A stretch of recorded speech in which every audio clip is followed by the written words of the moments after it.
Hi everyone, మనం ఈరోజు long term ఇన్వెస్ట్మెంట్లో భాగంగా best agro life limited consolidate results check చేయబోతున్నాము.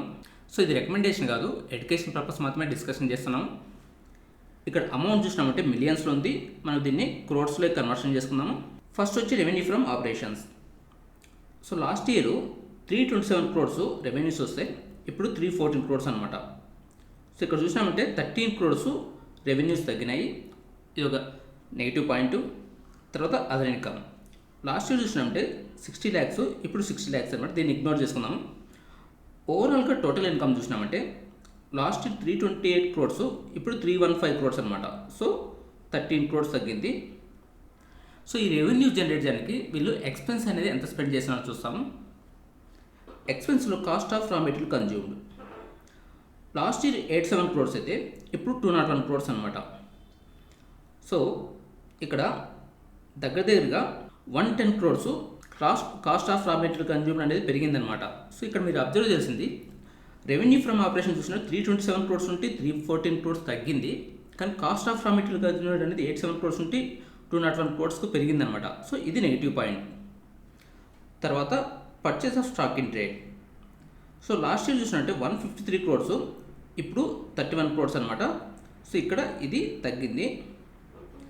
తర్వాత decrease in inventories or increase in inventories. So last year 27 crores credit అయితే ఇప్పుడు 9.8 crores డెబిట్ అయిందనమాట.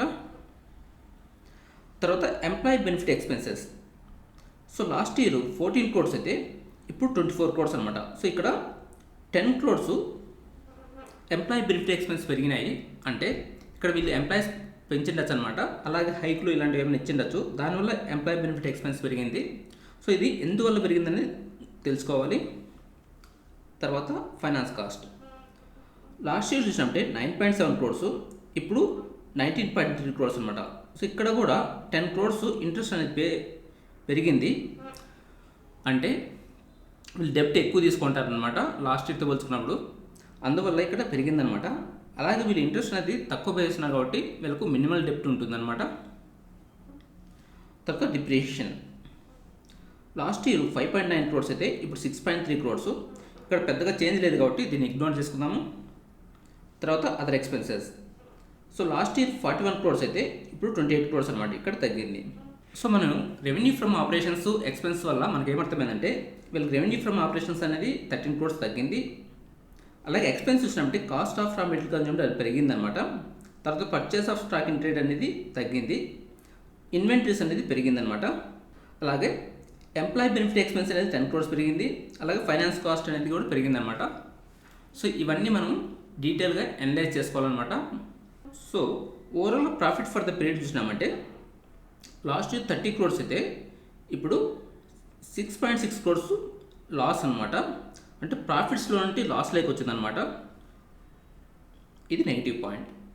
ఎందువల్లంటే ఇక్కడ వీళ్ళకు రెవెన్యూస్ తగ్గినాయి, అలాగే cost of raw material consumed అనేది పెరిగింది, అలాగే ఇక్కడ ఇన్వెంటరీస్ అనేది పెరిగింది, అలాగే ఎంప్లాయీ బెనిఫిట్ ఎక్స్పెన్స్ పెరిగింది, అలాగే ఫైనాన్స్ కాస్ట్ అనేది పెరిగిందనమాట. దీనివల్ల వీళ్ళకు లాస్ వచ్చింది. సో ఇక్కడ ప్రాఫిట్ బిఫోర్ ట్యాక్స్ చూసినామంటే లాస్ట్ ఇయర్ 43 crores అయితే ఇప్పుడు 6.3 crores ప్రాఫిట్ బిఫోర్ ట్యాక్స్. తర్వాత ట్యాక్స్ ఎక్స్పెన్స్ చూసినామంటే లాస్ట్ ఇయర్ 10 crores పే చేసినారు, ఇప్పుడు వచ్చి 8.9 crores క్రెడిట్ అయిందనమాట. సో తర్వాత డిఫర్ ట్యాక్స్ చూసినామంటే లాస్ట్ ఇయర్ 1.9 crores అయితే ఇప్పుడు 8.5 crores అనమాట, ఇది పెరిగింది. ఓకే, సో ఓవరాల్గా ప్రాఫిట్ ఫర్ ద పీరియడ్ చూసినామంటే లాస్ట్ ఇయర్ 30 crores అయితే ఇప్పుడు 6.6 crores లాస్ అనమాట. సో దానివల్ల ఇక్కడ ఎర్నింగ్ పర్ షేర్ చూసినామంటే లాస్ట్ ఇయర్ వీళ్ళకు 12 rupees 95 paise అయితే ఇప్పుడు నెగిటివ్లో 2.8 rupees ఉందన్నమాట. ఎందువల్లంటే వీళ్ళకి లాసెస్ వస్తున్నాయి, దీనివల్ల ఎర్నింగ్ పర్ షేర్ అనేది నెగిటివ్ ఉందన్నమాట. అలాగే క్వార్టర్ ఆన్ క్వార్టర్ చూసినామంటే వీళ్ళకు సెప్టెంబర్ క్వార్టర్ 94 crores ప్రాఫిట్స్ వచ్చింది, ఇప్పుడు 6.6 crores లాస్ వచ్చిందనమాట. అంటే వీళ్ళకు క్వార్టర్ ఆన్ క్వార్టరు అలాగే ఇయర్ ఆన్ ఇయర్ రెండు తగ్గినాయన్నమాట, అది మనం అర్థం చేసుకోవాలి. అలాగే ఇక్కడ కిందికి వెళ్ళినామంటే ఇక్కడ ఒక పాయింట్ ఉంది, అది ఇంపార్టెంట్ పాయింట్ ఇదనమాట, 4th point. During the quarter ended 30 September 2023, Income Tax Department had conducted search and seizure operations are the head office of the holding company. So ఇక్కడ ఇన్కమ్ ట్యాక్స్ రైట్ జరిగిందనమాట. Along with other premises of the holding company, its subsidiaries and residence of certain KMPs from 26 September 2023 to 30 September 2023. So ఇది గుర్తుపెట్టుకోవాలన్నమాట. So ఇక్కడ list of assets seized by the authorities including of loose documents, hard drives, laptops etcetera. So ఈ కేసు గురించి ఇప్పుడు దాని status ఏమి ఉందనేది మనం తెలుసుకోవాలన్నమాట. అప్పుడే మనం లాంగ్ టర్మ్ ఇన్వెస్ట్ చేయాలా, నేను సెల్ చేయాలా, యావరేజ్ చేయాలనేది మనకు అర్థమవుతుంది అనమాట.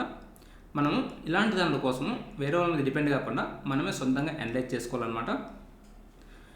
ఇప్పుడు best agro life last 4 quarter results ఎలా ఉన్నాయి, అలాగే ప్రైస్ ఎలా ఉందో చెక్ చేస్తాము. సో ఇక్కడ చూసినామంటే కరెంట్ PE అనేది 9.83 ఉందన్నమాట. అంటే రిజల్ట్స్ వచ్చిన తర్వాత 9.83. సో రిజల్ట్స్ రాకముందు ఎలా ఉందో చెక్ చేస్తాము. సో రిజల్ట్స్ రాకముందు దీని PE అనేది 8.2 ఉంది. రిజల్ట్స్ అనేది సరిగ్గా రాలేదు కాబట్టి దీని PE అనేది 8.2 నుండి ఇక్కడ 9.8 పెరిగిందనమాట. అలాగే లాస్ట్ 4 క్వార్టర్ రిజల్ట్స్ చూస్తాము. ఈ రిజల్ట్స్లో సెప్టెంబర్ క్వార్టర్ చూసినామంటే ఇక్కడ 26% తగ్గిందనమాట. అంటే 129 crores టు 94 crores ఇక్కడ తగ్గింది. జూన్ క్వార్టర్ చూసినామంటే 40 crores టు 90 crores అంటే 125% పెరిగిందనమాట. అలాగే మార్చ్ క్వార్టర్ చూసినామంటే 38 crores నుండి 8 crores లాస్లోకి పోయిందనమాట. ఇక్కడ లాసు. తర్వాత డిసెంబర్ క్వార్టర్ చూసినామంటే 15% 30 crores 97% పెరిగిందనమాట. సో ఇక్కడ చూసినామంటే 2 quarters ప్రాఫిట్స్ వచ్చినాయి అండ్ 2 quarters లాస్ వచ్చిందనమాట. ఒక క్వార్టర్ లాసు, ఇంకో క్వార్టర్ ప్రాఫిట్స్ తగ్గిందనమాట. అంటే 2 quarters బాగా వచ్చింది. దీని ప్రైస్ 1 yearలో ఎలా ఉందో చూస్తాము. ఇక్కడ 1 year ముందు దీని ప్రైస్ అనేది 1580 ఉందన్నమాట. 1580 నుండి ఇక్కడ ఎంతకు వచ్చిందంటే 864కి వచ్చిందనమాట. సో ఎందువల్ల వచ్చిందంటే ఒకటి వచ్చి రిజల్ట్స్ ఇక్కడ 2 quarters రిజల్ట్స్ సరిగ్గా రాలేదు. అలాగే సెప్టెంబర్లో వీళ్ళకు అంటే ఇక్కడ సెప్టెంబర్లో వీళ్ళ కంపెనీ పైన ఇన్కమ్ ట్యాక్స్ రైట్ జరిగిందనమాట. దానివల్ల ప్రైస్ అనేది ఇంకా తగ్గింది.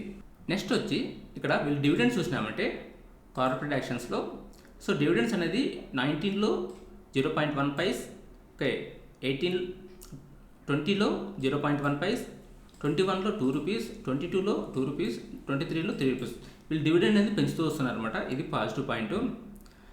కానీ మనము Best agro life limited results బట్టి మనకి ఏం అర్థం చేసుకోవాలంటే వీళ్ళకు రెవెన్యూస్ అనేది తగ్గినాయి, కానీ కాస్ట్ ఆఫ్ రా మెటీరియల్స్ అలాగే ఎంప్లాయీ శాలరీ ఇవంతా పెరిగినాయి అన్నమాట.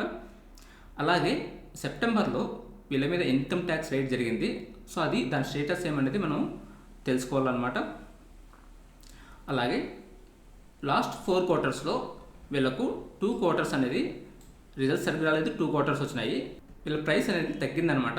అది గుర్తుపెట్టుకోవాలి.